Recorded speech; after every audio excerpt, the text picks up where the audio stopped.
specifically in how it feels when a guy gets shot in that movie. There's just something about how the Jurassic Park, right? Like with InGen, or even if you look in the Aliens franchise, you know, you look at OCP in RoboCop, those kind of references with all the firepower in the world, and they literally are just barely surviving. And that's when Killing Floor is at its best. In Killing Floor 3, we really wanted to take a step back and re-examine what their capabilities were and really...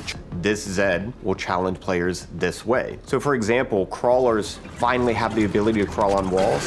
There will be certain elements in maps where you'll look to a wall and then just like a sea of crawlers will come crawling over it. Now, their ability to flank players and overwhelm them takes... One example would be the Scrake. So Scrake was always slow-moving, chainsaw freak. Now he has a grappling hook that's attached to his right arm, and he can actually use that to pull players. They have a series of Z-Tech is what we call it now. So like when you light the Flesh Pound, not only is it made up of various visors and batteries and engines on it, act not only as a sense of armor, but Horzine's thought process on bioengineering a new Zed like that is like, what is a Zed that we could create that would take out like heavy armor? The general creative direction for it was an M1 Abrams tank meets a silverback gorilla and then just smashing a giant knife into its face. The cyst, the development of this Zed very early on is we obviously knew we wanted it to be disgusting, but also increase what it was capable of doing. So giving it a ranged attack kind of upped the lethality of that Zed. It's still a low-level Zed, but having the ability to fly. Flesh Pounds being dramatically taller. Crawlers crawling on not only the floors, the walls. Cysts, they have the ability as they're approaching you to kind of like dip and dive. Anywhere on screen Zeds can be, so I have to kind of keep my head on a swivel.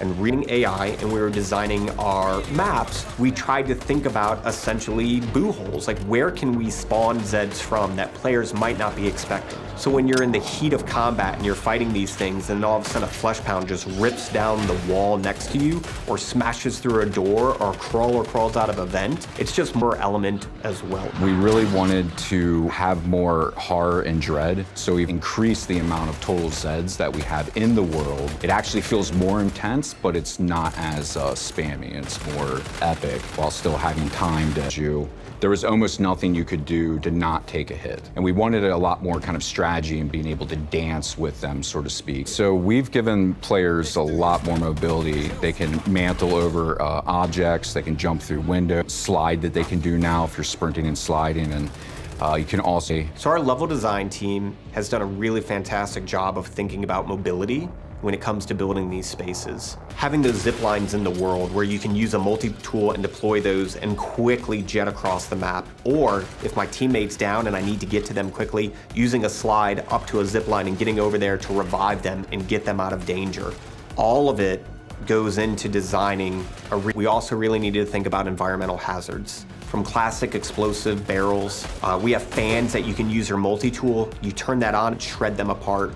The map can be something that can be a danger to you just like Zeds, but a well-trained group of specialists can utilize the tools, get powerful than ever, and the progression systems needed to be deeper than ever. Each one of our Killing Floor games, the weapons are the star of the show.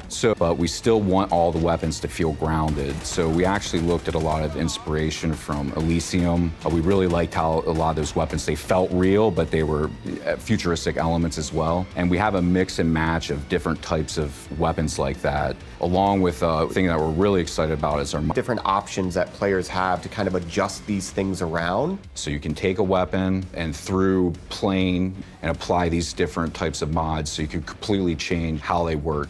You craft in game, like say Z-Tech from shooting a Zed, and then at your hub, you can use these. Player may be able to change the ammo type, reduce recoil, or even a forearm grip so that you're able to hip fire a lot better. Barrels that have different types of muzzles, even the internals in the weapon. You can get extended mags, drum mags, light mags, which allow for way quicker reloads. A shot can put other types of elements onto it for secondary modes. So for instance, a flank, or you could have an assault rifle with a grenade launcher. We want players to be able... When you're inside the hub and you're crafting a new weapon mod, you have to shoot it, see how it feels, see what you enjoy. We have deeper progression systems than we've ever had in any tripwire game. For Killing Floor 2, we introduced skill tiers, so every 5 levels a player could select a skill for each tier they unlock. For Killing Floor 3, we've expanded on that greatly, where we have many more levels, many more skill tiers. I was most excited to bring to Killing Floor 3 is all the new technology that we have at our disposal. We always wait till the tech is way better so we can really level the experience up and bring something really new to the table and amplify everything to 11. We've improved over Killing Floor 2 experience, blowing limbs off. Gore is amplified and way more intense than it ever was before.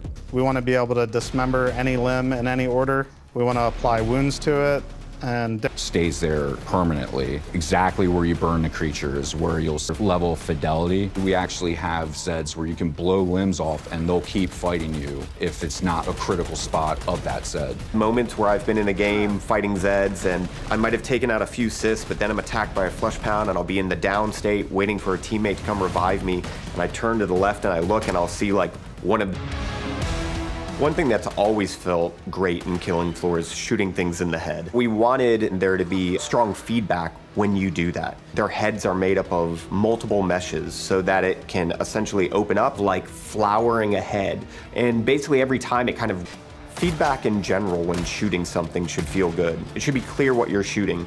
When you shoot something that is fleshy, blood comes, we're reinforcing to the player what you shot. When you shoot something, it should feel like, oh shit, that was awesome, and not, oh shit, I'm gonna be sick. It needs to be a celebration of violence. It needs to be over the top. You know, like Quentin Tarantino films where it's just so over the top. Tripwires feel for weapons, grounded in reality, they feel impactful. How those classic Zeds that they've enjoyed have been upgraded, and what new Zeds are getting added into the mix is the blend of action and horror and kind of the roller coaster ride that we've created, where you have this intense peak of combat and then this kind of moment to catch your breath, buy new weapons, right back into that action and that horror. New players are really going to enjoy that. So I hope you've enjoyed our exclusive look.